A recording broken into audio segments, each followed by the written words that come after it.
Assalamualaikum warahmatullahi wabarakatuh. Kami dari kelompok 6 Kimia B 2020 akan mempresentasikan hasil dari diskusi kami mengenai materi tentang fotosintesis. Next. Sebelumnya, saya akan memperkenalkan anggota kelompok kami. Yang pertama ada Muhammad Raihan Rauf, yang kedua ada saya sendiri, Dwi Anjali Prihatini, yang ketiga ada Nabila Maulida, yang keempat ada Zahira Gania, dan yang kelima ada Salma Khalilah.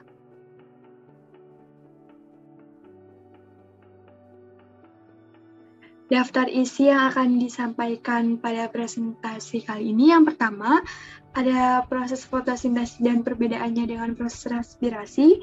Yang kedua ada komponen, substrat, produk, enzim, dan peran sinar matahari pada proses fotosintesis. Yang ketiga ada mekanisme reaksi terang dan kaitannya dengan energi dan metabolisme karbohidrat. Yang keempat ada mekanisme reaksi gelap dan kaitannya dengan energi dan metabolisme karbohidrat. Yang kelima ada regulasi fotosintesis, yang keenam ada fotosintesis pada tumbuhan C3, C4, dan CLM. Yang terakhir ada peranan fotosintesis dan kaitannya dengan biodiversity dan kekayaan alam yang dimiliki oleh Indonesia. Yang pertama, saya akan menjelaskan tentang proses fotosintesis dan perbedaannya dengan proses respirasi.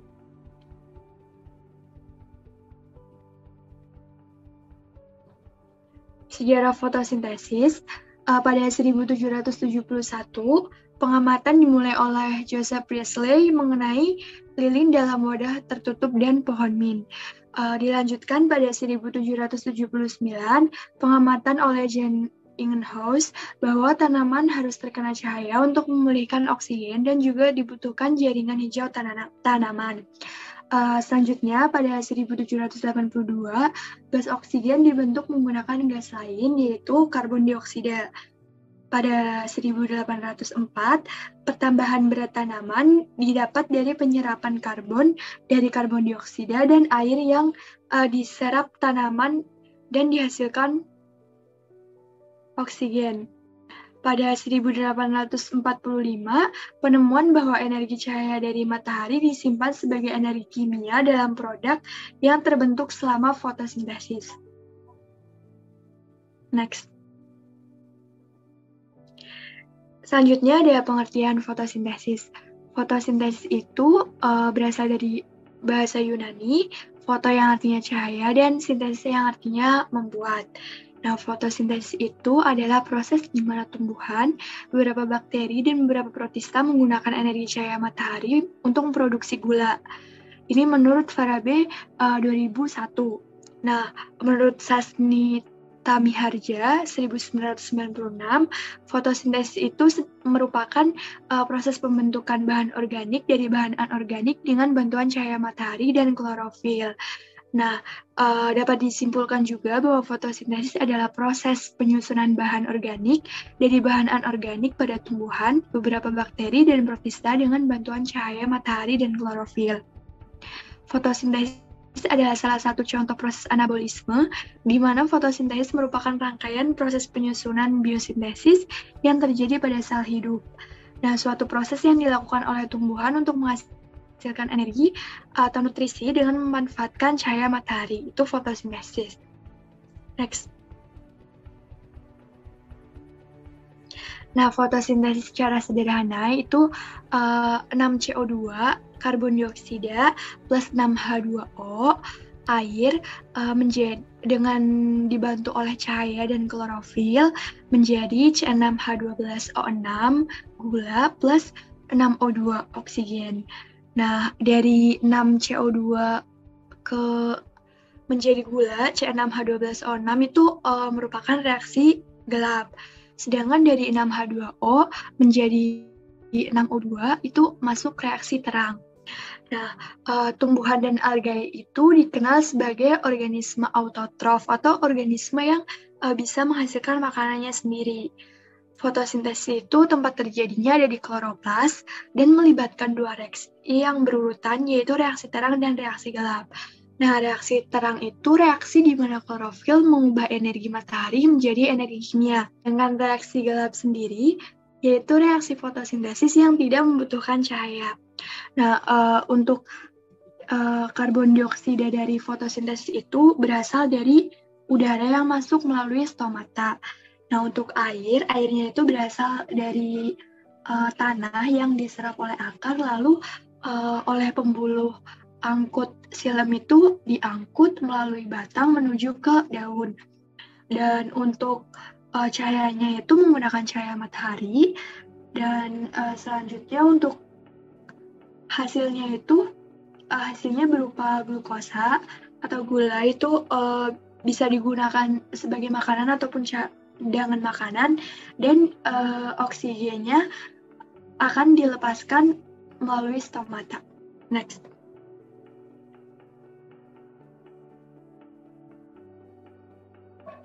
Selanjutnya ada bagian daun dan kloroplas. Sebelah kiri ini ada struktur daun, sebelah kanan ada struktur kloroplas, dan di bawah ini juga ada struktur kloroplas yang terdiri dari tilakoid, membran dalam, membran luar, granum, grana, dan stroma, di mana nanti reaksi terang itu sendiri terjadi di tilakoid, dan reaksi gelap akan terjadi di stroma. Next.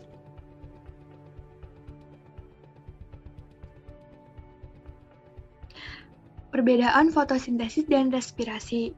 Fotosintesis itu tempat terjadinya di kloroplas, sedangkan respirasi di mitokondria dan sitoplasma.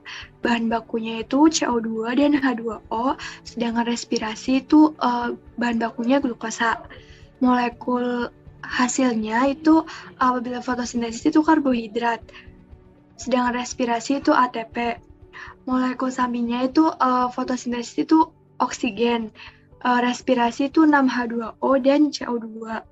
Reaksi utamanya fotosintesis itu reaksi terang dan reaksi gelap, sedangkan respirasi itu respirasi aerob dan anaerob. Kebutuhan ATP-nya, fotosintesis itu membutuhkan ATP, sedangkan respirasi itu menghasilkan dan membutuhkan ATP. Persamaan reaksi pada fotosintesis itu 6CO2 plus 6H2O menjadi C6H12O6 plus 6O2, sedangkan di respirasi C6H12O6 plus 6O2 menjadi 6CO2 plus 6H2O plus 38 ATP. Nah, fotosintesis ini tergantung pada cahaya, sedangkan respirasi tidak tergantung pada cahaya.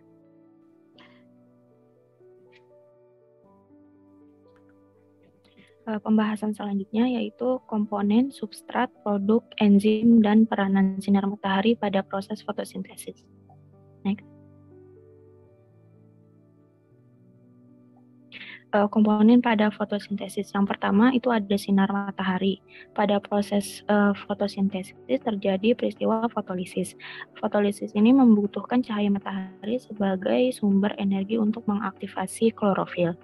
Kemudian ada air, bahan baku tanaman dalam proses fotosintesis, dan juga dapat menjaga kelembaban tumbuhan agar tidak layu. Selanjutnya ada klorofil, faktor utama yang mempengaruhi fotosintesis, merupakan pigmen utama yang terdapat dalam kloroplas. Yang terakhir ada karbon dioksida. Karbon dioksida digunakan dalam proses fotosintesis untuk mendapatkan energi dan merubahnya dalam bentuk gugus gula dan oksigen. Next. Selanjutnya di sini bisa kita lihat persamaan reaksi fotosintesis secara sederhana. CO2 dan H2O merupakan substrat dalam reaksi fotosintesis, dan dengan bantuan cahaya matahari dan pigmen fotosintesis yaitu berupa klorofil akan menghasilkan produk karbohidrat dan melepaskan oksigen. Next. Enzim pada proses fotosintesis itu ada pada reaksi terang dan juga ada pada reaksi gelap. Pada reaksi terang yang pertama ada fotosistem 2. Fotosistem 2 adalah enzim multisubunit yang tertanam dalam lingkungan lipid membran tilakoid tanaman, alga dan cyanobacteria. Didukung oleh cahaya, enzim ini mengkatalisis reaksi kimia dan termodinamika yang menuntut pemisahan air. Yang kedua, ada enzim kompleks sitokrom B6F, yaitu enzim yang meneruskan elektron yang sudah diberi energi, yang pada gilirannya memompa molekul hidrogen bermuatan positif melintasi membran untuk menciptakan simpanan energi potensial. Yang ketiga, ada ATP sintase. Enzim ini menggunakan energi potensial yang dijelaskan sebelumnya untuk mensintesis molekul yang disebut ATP. Kemudian pada reaksi gelap, yang pertama ada enzim Rubisco. Dalam siklus Calvin, ATP dan NADPH digunakan untuk mereduksi atau memperbaiki karbon dioksida untuk menghasilkan glukosa. Reaksi fiksasi karbon ini dikatalisis oleh enzim yang disebut Rubisco. Yang kedua ada enzim PEP karboksilase. Tanaman yang menggunakan proses fiksasi karbon C4 secara kimiawi memperbaiki karbon dioksida dalam sel-sel mesofil dengan menambahkannya ke molekul 3 karbon PEP, suatu reaksi yang dikatalisis oleh enzim yang disebut PEP karboksilase. Yang terakhir itu ada karbonik anhidrase. Pada reaksi gelap terjadi mekanisme konsentrasi karbon. Hal tersebut bisa terjadi di darat atau di air. Nah, pada mekanisme konsentrasi karbon di air terdapat enzim karbonik anhidrase, di mana enzim ini membentuk keluarga enzim yang mengkatalisis interkonversi antara karbon dioksida dan air dan ion asam karbonat yang terdisosiasi. Next.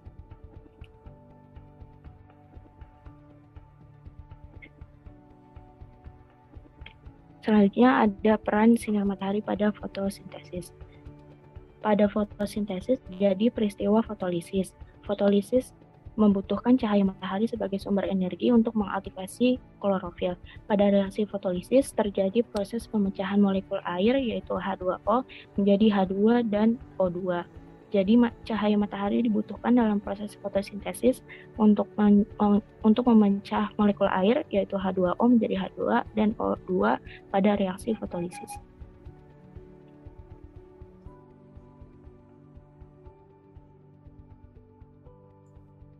Nah, baik, pembahasan selanjutnya adalah mengenai mekanisme reaksi terang.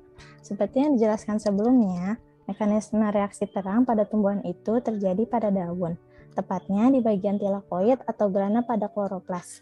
Nah, dinamakan reaksi terang karena reaksi ini membutuhkan cahaya matahari agar dapat berjalan. Pada reaksi terang, energi cahaya dan air akan digunakan untuk membuat oksigen, NADPH, dan ATP, yang mana NADPH dan ATP akan digunakan pada reaksi gelap untuk membuat karbohidrat. Next. Nah, pada tilakoid ini terdapat dua jenis klorofil, yaitu ada klorofil A dan klorofil B. Nah, keduanya ada pada tumbuhan dan kadarnya berbeda tergantung dari tumbuhannya. Nah, kalau dilihat dari klorofil A dan B itu kan mirip. Nah, perbedaannya itu hanya pada gugus fungsi yang terikat pada cincin porfirin. Nah, kalau di klorofil A itu, pada karbon ketiga terikat gugus metil. Dan pada klorofil B itu yang terikat adalah gugus aldehid. Nah, selain itu, untuk perbedaan lainnya, di klorofil A itu, dia tuh sebagai pigmen utama fotosintesis. Nah, untuk klorofil B itu, dia sebagai pigmen aksesori dari fotosintesis. Nah, lalu klorofil A itu menyerap cahaya ungu biru dan oranye merah, sedangkan klorofil B itu menyerap cahaya biru. Untuk klorofil A warnanya itu hijau kebiruan, sedangkan untuk klorofil B warnanya hijau zaitun. Next. Nah, sekarang kita masuk ke mekanisme fotosintesis secara umum. Nah, secara umum reaksi terang ini mengoksidasi air menjadi hidrogen dan oksigen. Nah, kan yang namanya oksidasi itu kan kehilangan elektron. Nah, elektron ini akan digunakan untuk membentuk NADPH. Lalu, karena pada reaksi ini menghasilkan banyak energi, nah energi tersebut akan digunakan untuk membuat ATP. Nah, setelah itu NADPH dan ATP akan dipakai dan diubah ke bentuk awalnya pada reaksi Calvin. atau reaksi gelap dan akan diubah lagi oleh reaksi terang menjadi NADPH dan ATP, begitu seterusnya. Nah, jadi pada sekali reaksi terang digunakan 12H2O, lalu 12 NADP+, dan 18 ADP untuk menghasilkan 6O2, 12 NADPH, dan 18 ATP. Next. Nah, selanjutnya ini adalah reaksi terang secara lebih spesifik lagi. Nah, pada reaksi terang ini terdapat dua fotosistem. Nah, apa sih fotosistem itu? Nah, fotosistem itu adalah suatu unit yang mampu menangkap energi cahaya matahari atau foton yang terdiri atas molekul klorofil dan pigmen aksesori atau tambahan, yaitu kompleks antena dan akseptor elektron. Nah, dua fotosistem itu tuh adalah fotosistem 1 atau biasa disebut P700 dan fotosistem 2 atau P680. Nah, ini kenapa disebut P700 dan P680?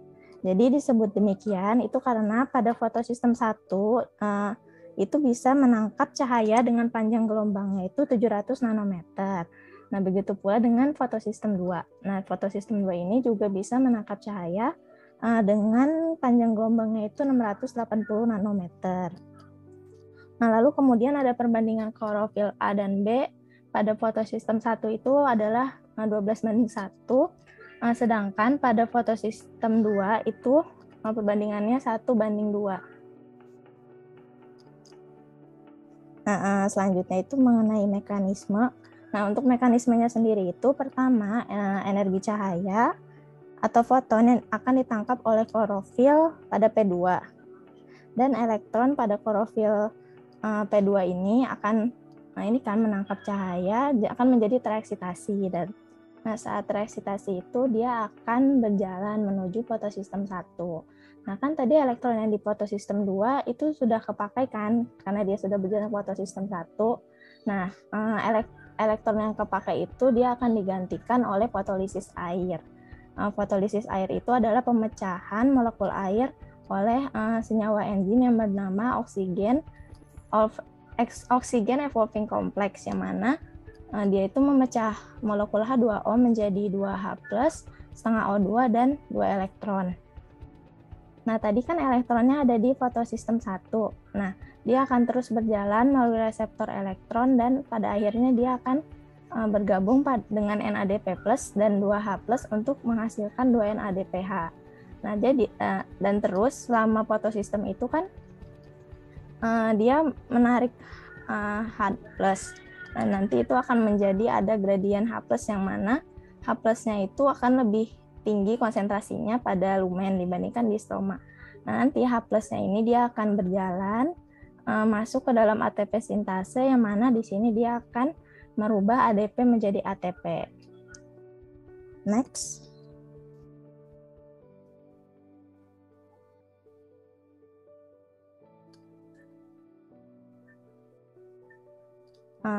Nah, selanjutnya ini adalah mengenai jalur elektron. Nah, aliran elektron pada reaksi terang itu kan ada dua, yaitu ada aliran elektron non-siklik dan siklik. Nah, mekanisme yang sebelumnya dijelaskan itu mengenai aliran elektron non-siklik. Ya kan elektron non-siklik tadi kan fotosistem 2 dia menangkap cahaya, elektronnya tereksitasi, jalan terus ke fotosistem 1, tereksitasi lagi, dan menghasilkan NADPH. Nah, pada reaksi non-siklik itu dia menghasilkan NADPH, terus ATP, dan juga oksigen. Nah, bedanya untuk aliran elektron siklik, sesuai namanya siklik, yang berarti kan artinya dia berputar gitu kan ya. Jadi elektron pada reaksi aliran elektron siklik itu dia akan berputar kembali. Jadi pada elektron siklik ini tidak ada fotolisis air. Nah, untuk mekanisme dari aliran elektron siklik itu pertama kan seperti biasa, elektron dari fotosistem 2 menangkap cahaya, terus tereksitasi, terus jalan sampai masuk ke plastosianin. Nah, dari plastosianin ini elektronnya akan masuk ke fotosistem 1 dan menangkap cahaya, kemudian tereksitasi kembali. Nah, karena di sini tuh tidak ada NADP+ yang tersedia, akhirnya elektronnya akan kembali lagi di awal. Dan pada reaksi ini seperti biasa, dia akan menarik ion hidrogen, yang mana ion hidrogen itu akan dipakai pada pembuatan ATP. Makanya pada aliran elektron siklik, dia itu hanya akan menghasilkan ATP saja. Boleh di next. Nah, sebelumnya.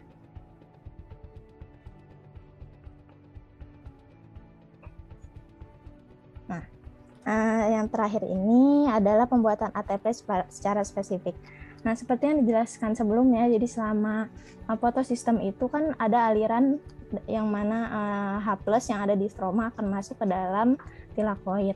Nah, H+ yang masuk ke dalam tilakoid itu kan dia akan menciptakan yang namanya gradien hidrogen, yang mana konsentrasi H+ pada tilakoid akan menjadi lebih besar dibandingkan pada stroma.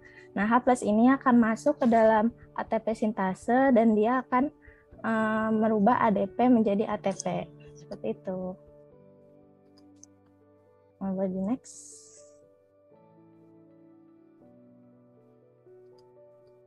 Nah, ini ada sedikit review lagi mengenai aliran elektron siklik, non-siklik, dan pembuatan ATP.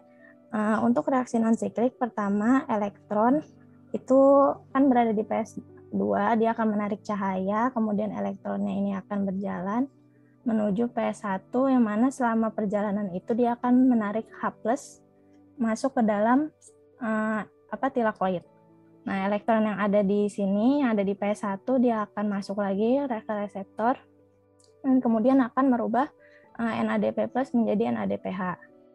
Nah, kemudian H+ yang ada dalam stroma, dia akan masuk ke dalam ATP sintase untuk menghasilkan ATP. Jadi pada reaksi non-siklik akan menghasilkan ATP, NADPH, dan oksigen. Lalu untuk reaksi siklik, itu elektron berjalan seperti kayak tadi awal, elektron yang menangkap cahaya masuk ke PS2, elektron di PS2 akan tereksitasi, berjalan lagi menarik H+ masuk ke PS1, dan karena tidak ada NADP+, maka elektron ini akan kembali lagi ke awal. Dan hidrogen yang tadi tadi dihasilkan, nah dia itu akan digunakan untuk membuat ATP seperti itu.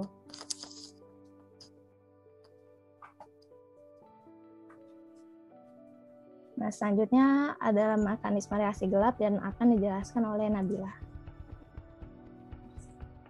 Baik, terima kasih Zahira.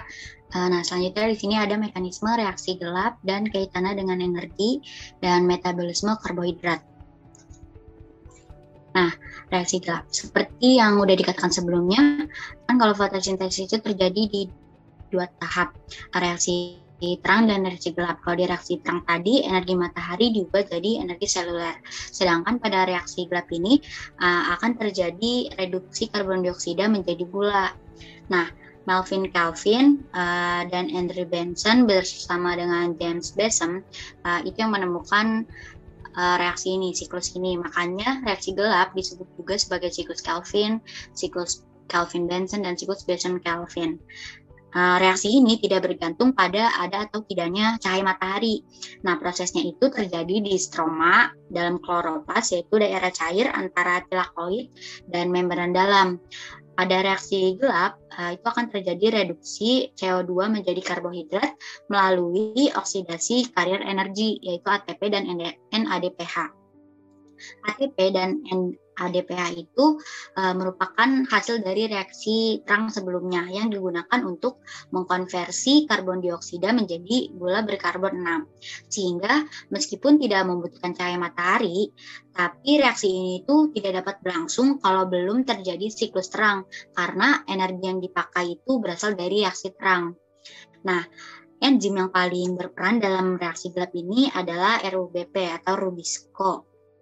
Dan juga ada beberapa enzim yang digunakan pada jalur gluconeogenesis seperti transketolase, glyceraldehyd 3 fosfat dehidrogenase, aldose gitu.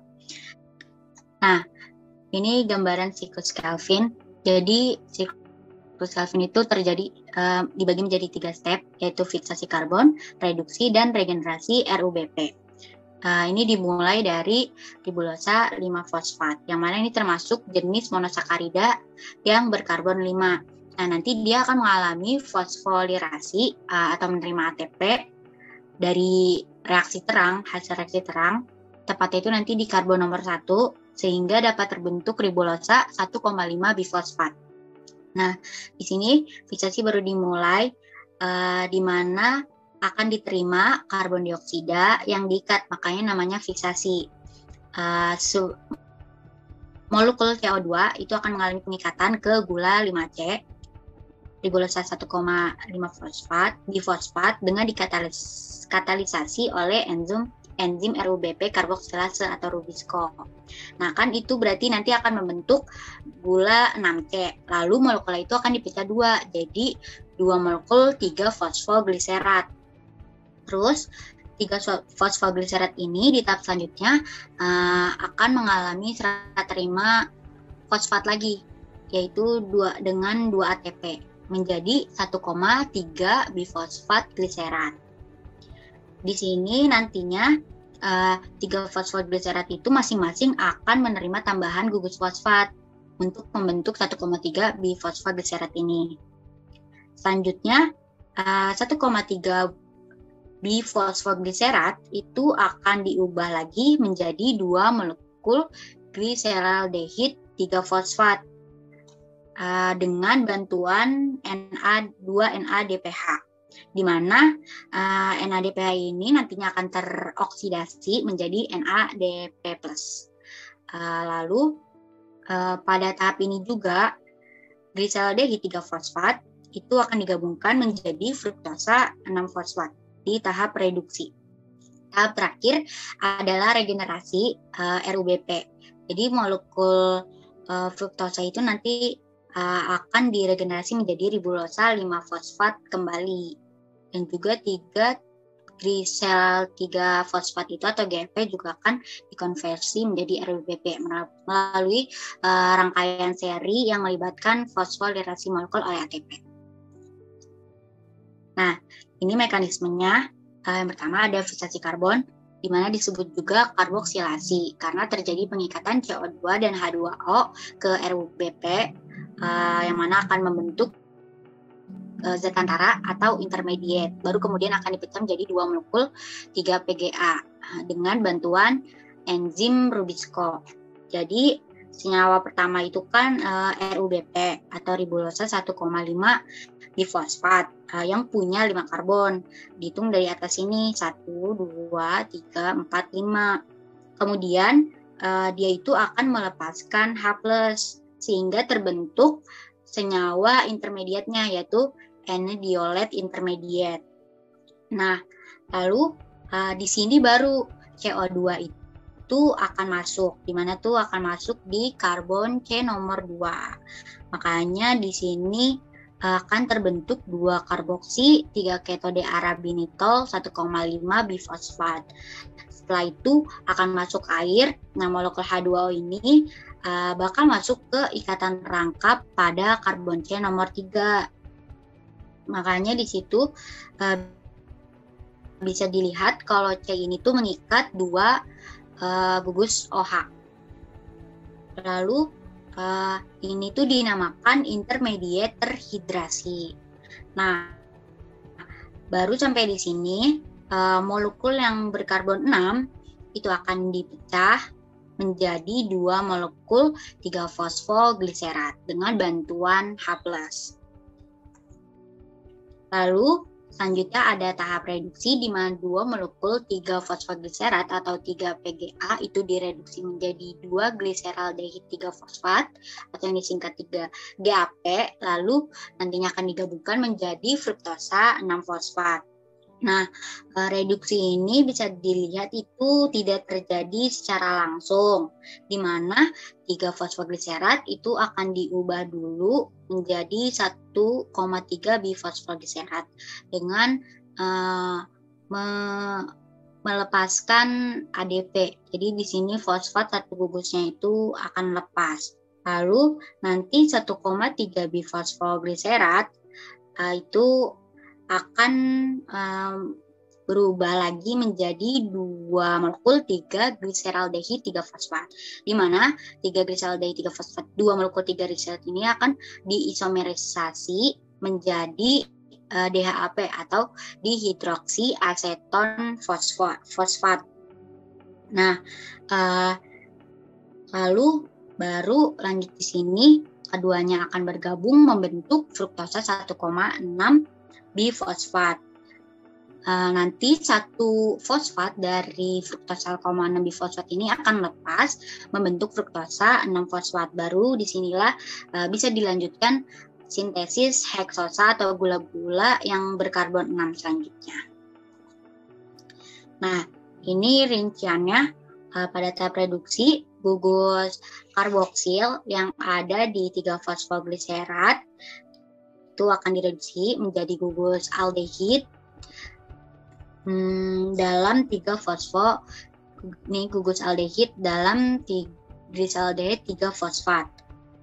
Nah, seperti yang udah saya katakan sebelumnya, kalau reduksi ini kan tidak terjadi secara langsung, di mana gugus karboksil tadi itu akan diubah dulu jadi ester jenisnya 1,3 bifosfoglycerat. Jadi bentuknya masih gliserat.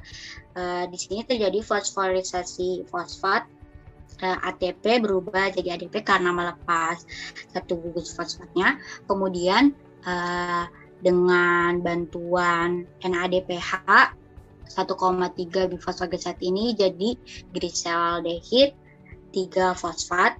NADPH-nya dioksidasi, kemudian dia menyumbangkan elektron. Elektronnya ini yang akan disumbangkan ke ini DAP-nya. Lalu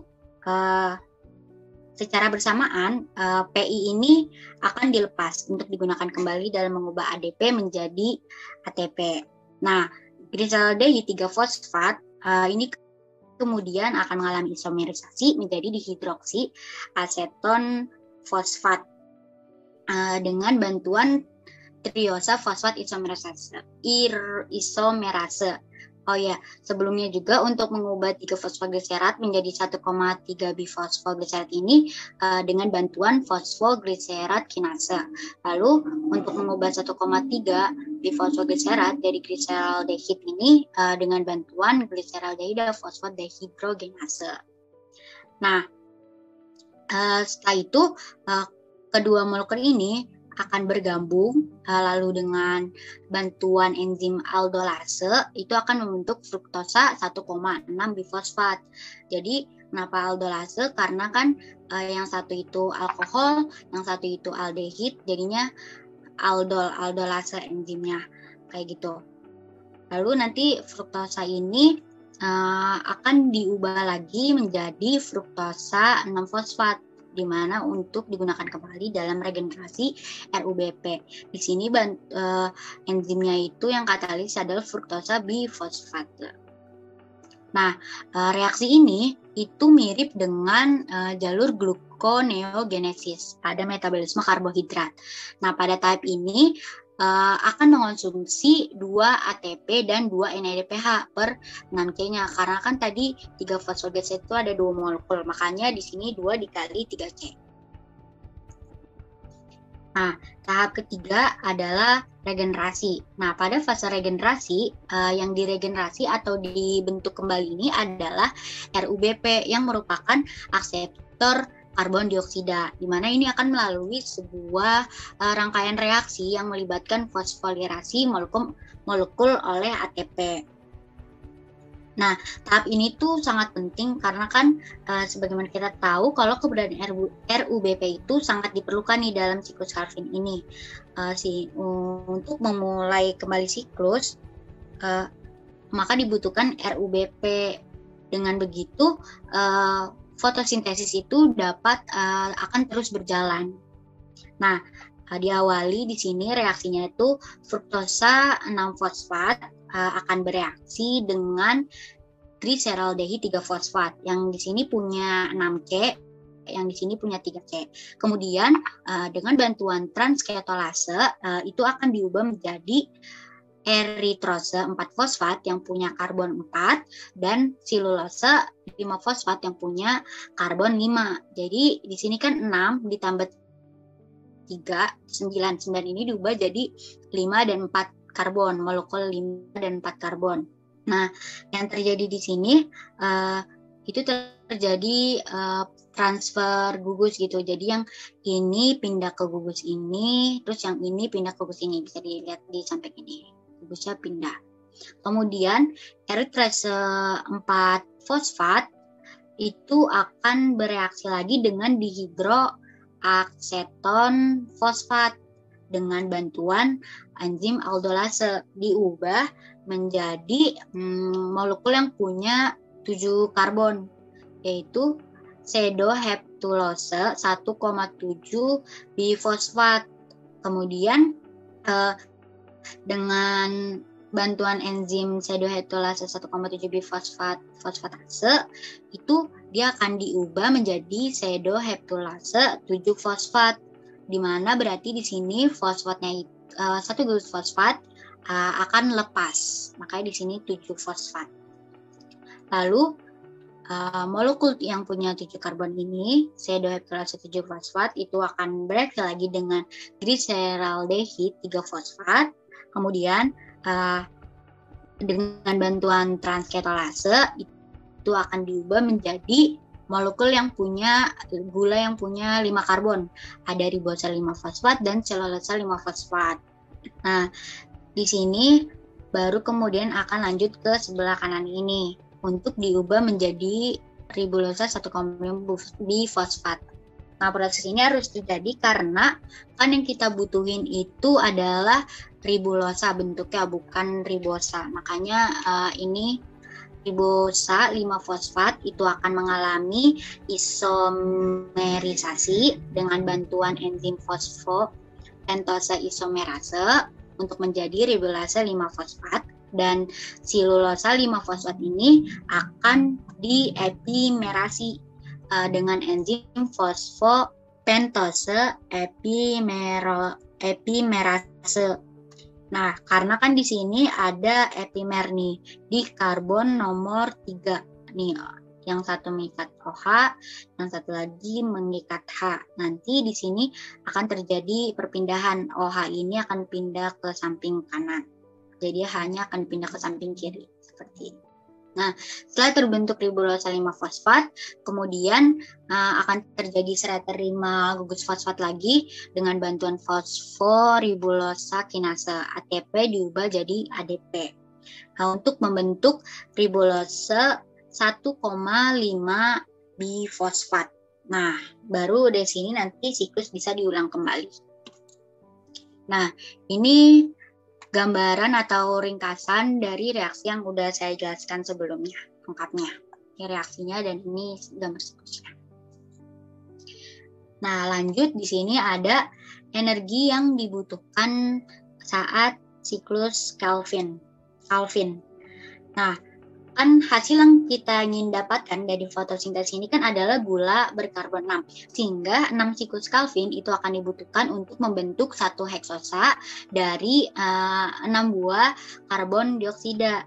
Di mana kita tahu kalau 1 kali siklus pada tahap reduksi itu akan mengonsumsi 2 ATP dan 2 NADPH per 6C-nya. Kemudian pada tahap regenerasi RUBP itu akan membutuhkan 1 buah ATP. Makanya persamaan yang seimbang untuk reaksi dari siklus Calvin ini adalah 6 karbon dioksida plus 18 ATP plus 2 NADPH plus C6H12O6 gulanya plus 12 NADP plus 18 ADP plus 18 PI ditambah 6 buah molekul air. Nah, di sini kita bisa lihat kenapa fotosintesis itu disebut anabolisme, karena kan pada reaksi totalnya ATP itu justru dibutuhkan atau diperlukan gitu, bukan dihasilkan. Nah, selanjutnya Dwi akan menjelaskan bagian ini. Ya, selanjutnya ada perbedaan reaksi terang dan reaksi gelap. Perbedaannya yang pertama ada tempat terjadinya reaksi terang itu tilakoid atau granas, dengan reaksi gelap itu terjadi di stroma.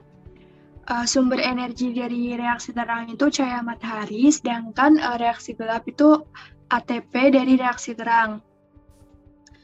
Reaksi terang itu tidak membutuhkan karbon dioksida, dan reaksi gelap itu membutuhkan karbon dioksida. Nah, enzim yang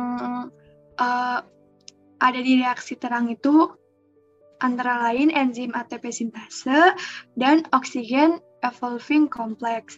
Dan pada reaksi gelap, enzimnya itu yang membantu ada rubisco, ada RUBP karboksilase, transketolase, aldolase, fosfopentose isomerase, dan fosforibulose kinase.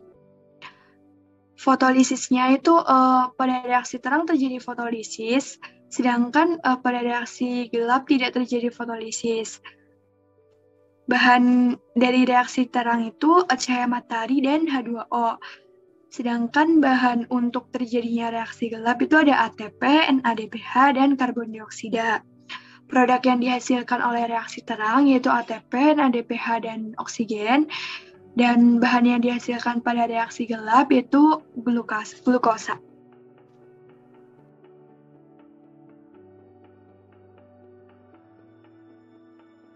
Nah, baik, saya akan melanjutkan bagian regulasi fotosintesis.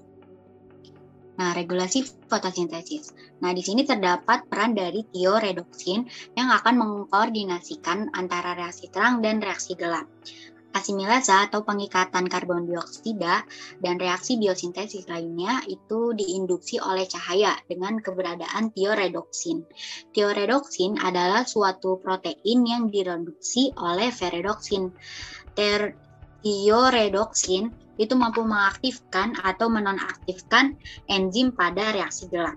Nah, bisa dilihat pada gambar diperlihatkan ketika terdapat cahaya, ferredoksin yang tadinya dalam keadaan teroksidasi itu lama-kelamaan akan menjadi kondisi tereduksi. Nah, adanya bantuan ferredoksin, tioredoksin reduktase ini akan membuat elektron dari ferredoksin yang tereduksi itu di sini akan diterima oleh ikatan SS. Jadi elektron itulah nanti yang akan menyebabkan putusnya ikatan SS lalu membentuk ikatan SH-SH pada protein tioredoksin ini. Sehingga kan tadi SS-nya nyambung, ikatan SS-nya itu bersambungan gitu, itu akan kepisah atau terputus seperti gambar yang ini yang gugus di sebelah kiri ini. Nah, putusnya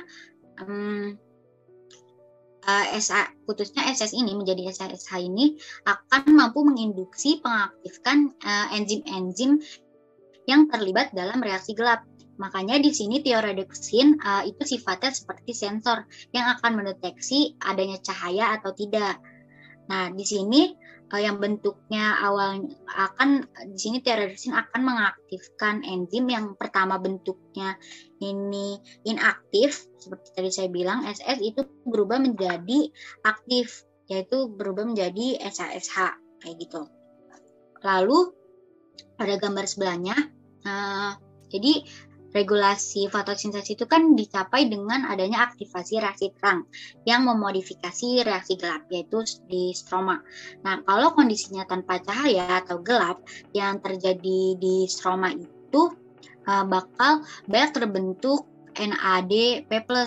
Kemudian ada juga proton H+, proton atau H+ di sini yang sudah dipompakan keluar. Dan ferredoksin itu dalam keadaan teroksidasi. Sedangkan Mg2+ itu akan diam di tilakoid. Nah, saat ada cahaya yang masuk ke kloroplas, justru H+-nya itu yang akan ada di dalam tilakoid. Terus spesi yang ada itu seperti NADPH, Mg2+, lalu ada ferredoksin tereduksi, itu akan ada di stroma. Nah, ferredoksin tereduksi ini kan yang diperoleh dari reaksi terang tadi. Nah, pembentukan gradien proton yang melintasi membran tilakoid selama reaksi terang itu bisa meningkatkan pH dan juga meningkatkan konsentrasi Mg2 di stroma. Karena dengan reduksinya ferredoksin dan NADP+, fotosistem 1 itu akan mengubah keadaan redoks di stroma, yang mana itu akan dirasakan oleh protein pengatur thioredoxin tadi. Makanya konsentrasi thioredoxin, pH, dan Mg2+ itu punya peran penting dalam mengatur aktivitas enzim di siklus Calvin itu.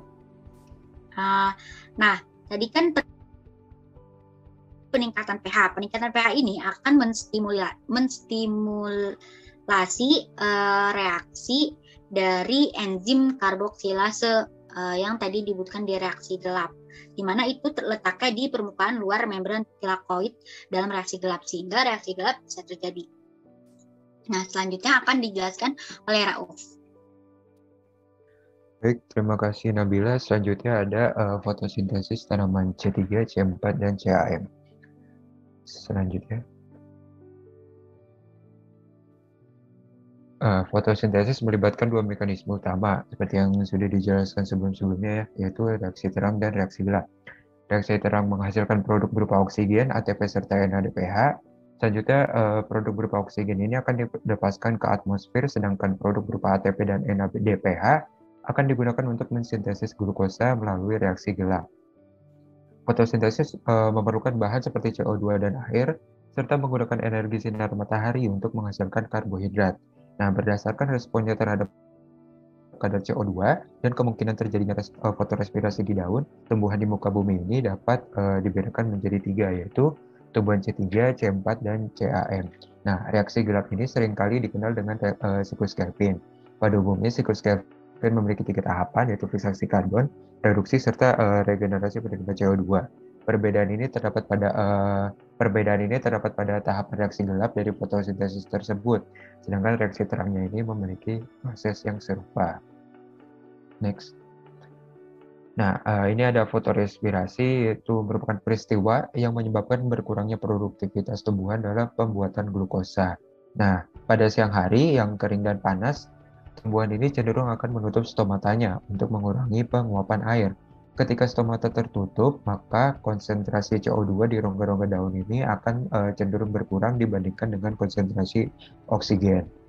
Pada tumbuhan C3 itu sendiri, umumnya ketika kadar CO2 sedikit, maka O2 lah yang akan menggantikan CO2 untuk berikatan dengan RUBP dan mengikuti siklus Calvin. Jika berikatan dengan CO2 akan menghasilkan 3 fosfogliserat.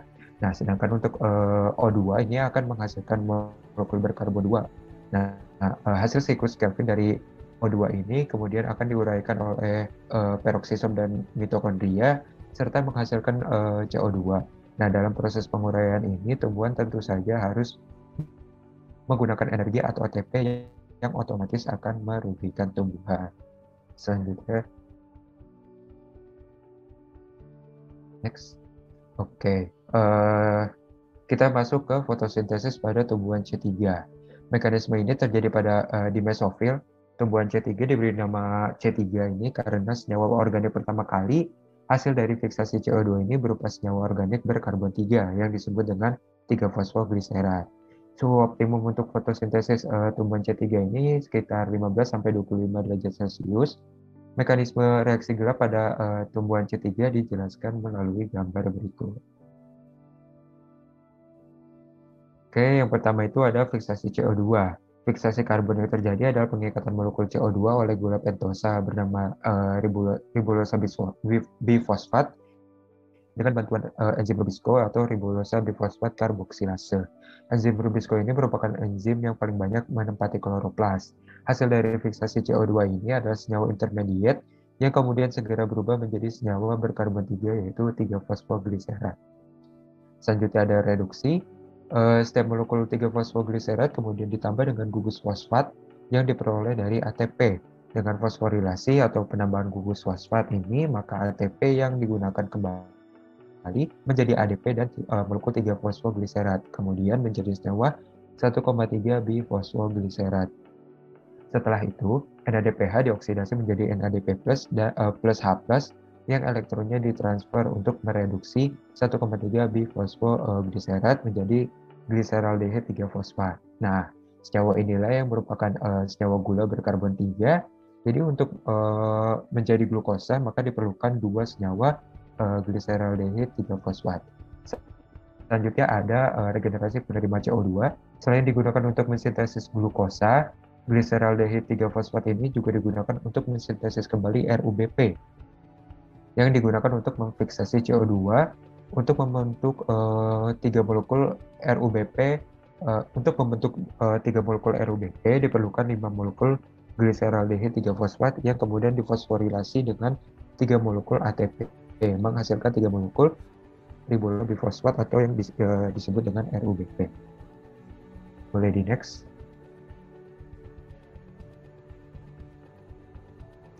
Nah, selanjutnya ada fotorespirasi pada tumbuhan C3. Seperti yang dijelaskan di awal, pada kondisi CO2 yang sedikit, maka fiksasi CO2 ini mengalami penyimpangan yang justru akan memfiksasi O2. Nah, enzim RUBP karboksilase ternyata juga mampu mengkatalisatori penambahan molekul O2 ke RUBP.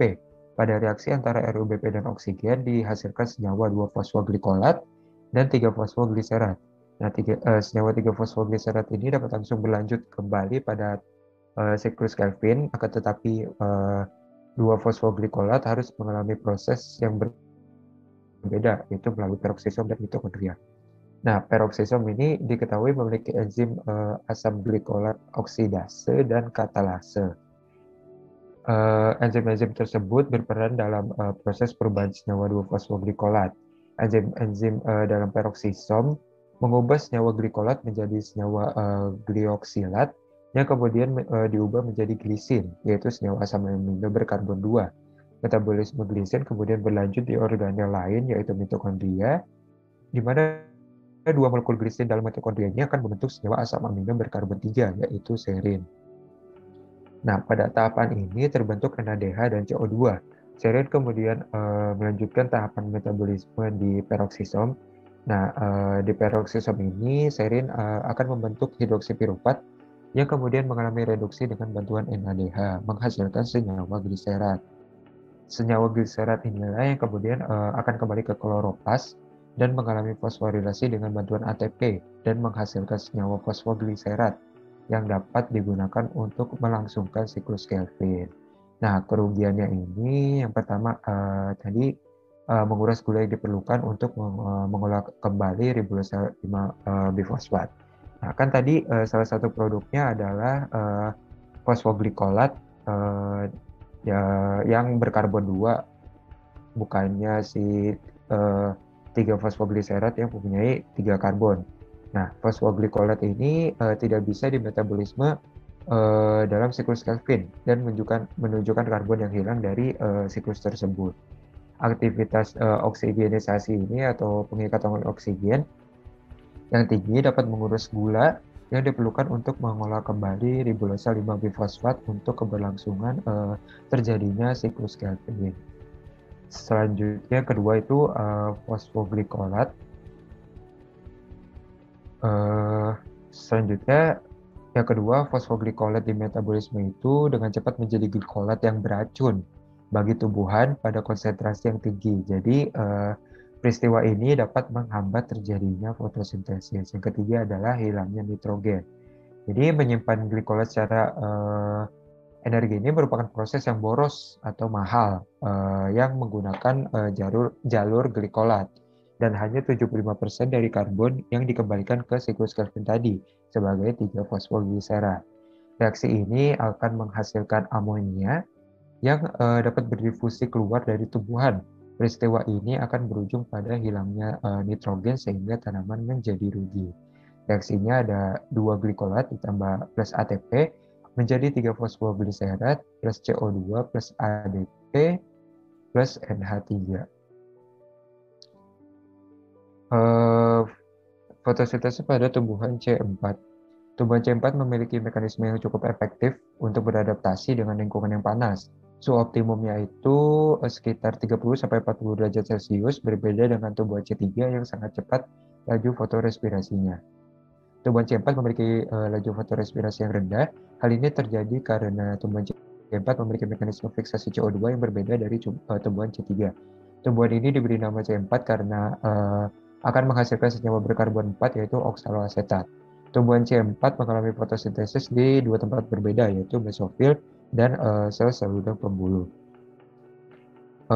Pada C4 ini CO2 ditambahkan ke PEP atau fosfoenol piruvat yang berkarbon 3 karena dapat memfiksasi CO2 dengan bantuan enzim PEP karboksilase sehingga membentuk senyawa berkarbon 4 yaitu oksaloasetat. Sama seperti C3, reaksi ini terjadi pada sel-sel mesofil tumbuhan C4. Pada tahapan ini dapat diketahui bahwa enzim dan senyawa pengikat CO2 yang digunakan berbeda dengan yang digunakan oleh tumbuhan C3. Senyawa oksaloasetat dengan bantuan enzim malat dehidrogenase dan NADPH kemudian direduksi menjadi malat. Senyawa malat ini kemudian memasuki sel-sel udang yang dekat dengan berkas pembuluh melalui plasmodesmata. Pada sel-sel udang pembuluh, malat kemudian menjadi NADP+ dan balik enzim untuk membentuk NADPH plus H plus CO2 dan piruvat. CO2 yang dihasilkan kemudian akan diubah menjadi fosfogliserat yang selanjutnya digunakan untuk siklus Kelvin dan menghasilkan gula serta RUBP untuk mengikat CO2. Sedangkan piruvat ditranslokasikan kembali ke mesofil dan difosforilasi kembali untuk meregenerasi PEP dengan menggunakan 2 ATP.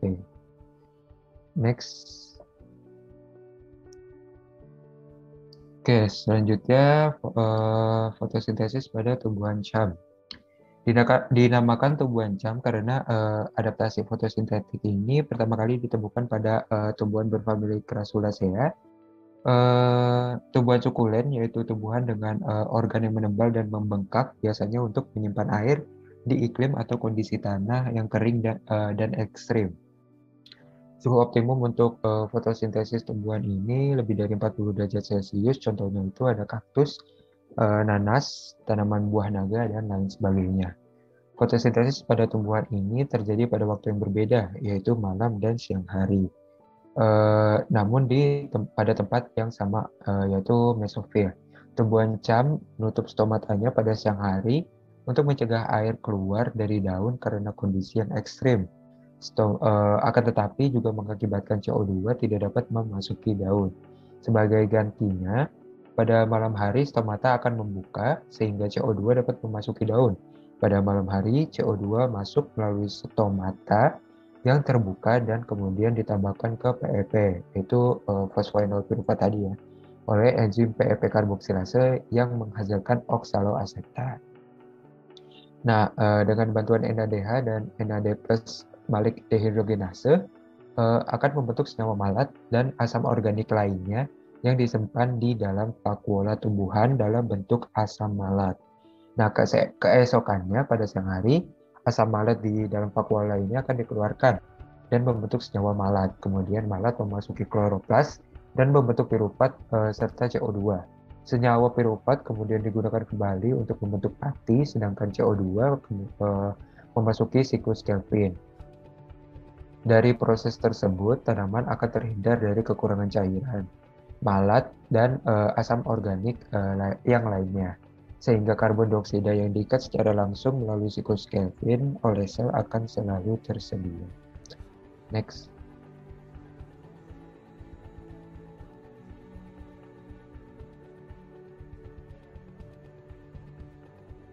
Nah, selanjutnya ada perbedaan tanaman C3, C4, dan CAM. Ya, yang pertama itu C3 setelah menangkap CO2 akan menghasilkan molekul berkarbon 3.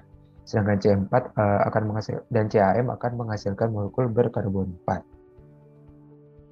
Pada tanaman C3 terjadi pada sel mesofil, sedangkan pada C4 penangkapan CO2 ini terjadi pada mesofil dan siklus Kelvinnya terjadi pada sel-sel udang pembuluh. Sedangkan CAM tanaman cam ini penangkapan CO2 terjadi pada malam hari dan siklus Kelvinnya terjadi di siang hari. Pada tanaman C3 untuk menghasilkan satu molekul glukosa membutuhkan 12 NADPH dan 18 ATP. Pada tanaman C4 untuk menghasilkan satu molekul glukosa diperlukan 12 NADPH dan 30 ATP, sedangkan CAM memerlukan 12 NADPH dan 39 ATP. Nah, pada tanaman C3 ini penerima CO2 pertama kali yaitu ribulosa bifosfat atau RUBP, sedangkan C4 dan CAM adalah fosfoenol piruvat.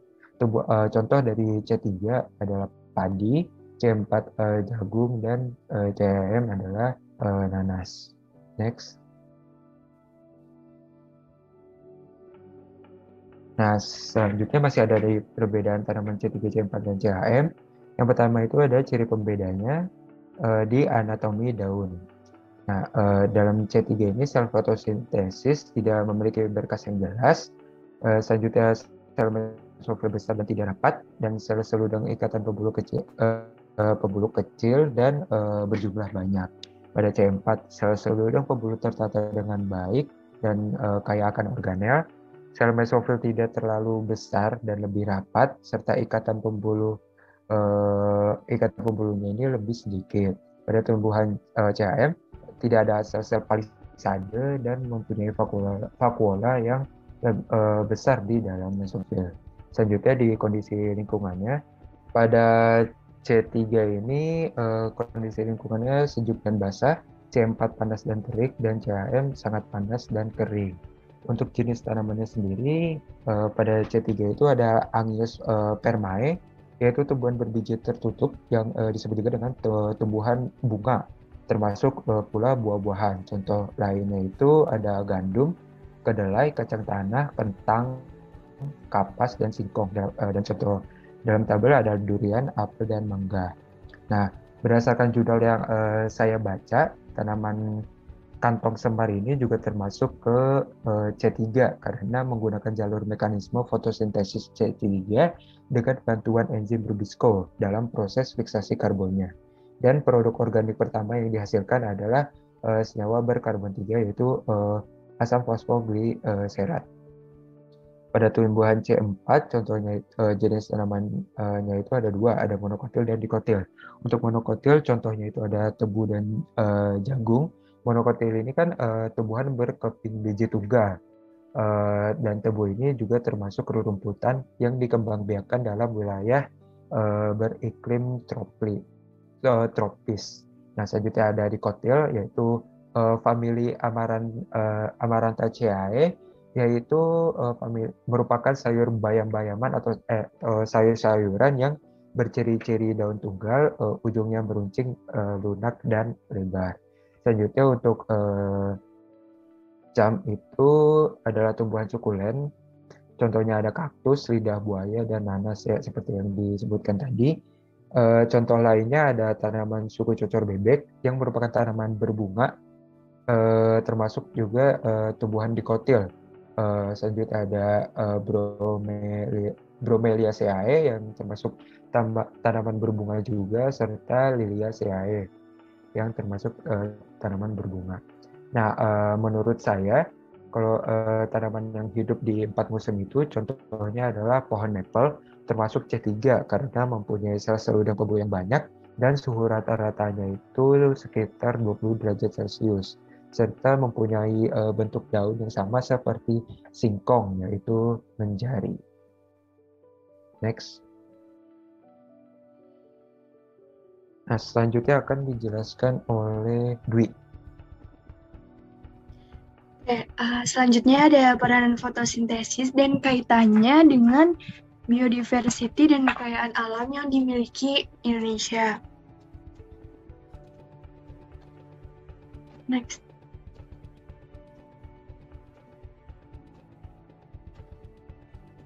Fotosintesis merupakan fondasi kehidupan di bumi yang menyediakan makanan, oksigen, dan energi yang menopang biosfer dan peradaban manusia. Fotosintesis ini itu sangat berperan besar bagi kehidupan di bumi karena fotosintesis menghasilkan oksigen yang dimana oksigen itu diperlukan untuk hidup bagi manusia. Indonesia dengan kekayaan alam yang sangat beragam berupa banyaknya flora dan hutan yang membentang luas diharapkan dapat menjadi paru-paru dunia dengan banyaknya tumbuhan yang berfotosintesis yang berpotensi besar menyumbangkan oksigen, penyerap karbon dioksida, dan penghasil makanan. Nah, faktor menurunnya keanekaragaman hayati itu adalah hilangnya habitat, alih fungsi lahan, fragmentasi, eksploitasi berlebih, spesies invasif, polusi, dan perubahan iklim. Apabila keanekaragaman hayati punah atau habitatnya dihilangkan, dan tumbuhan pada akhirnya banyak yang mati karena karena banyak yang mati sehingga tidak bisa melakukan fotosintesis dan peran Indonesia tidak lagi sebagai paru-paru dunia. Next. Oke, berikut adalah daftar pustaka yang referensi-referensi yang dipakai kelompok kami dalam mengerjakan presentasi ini.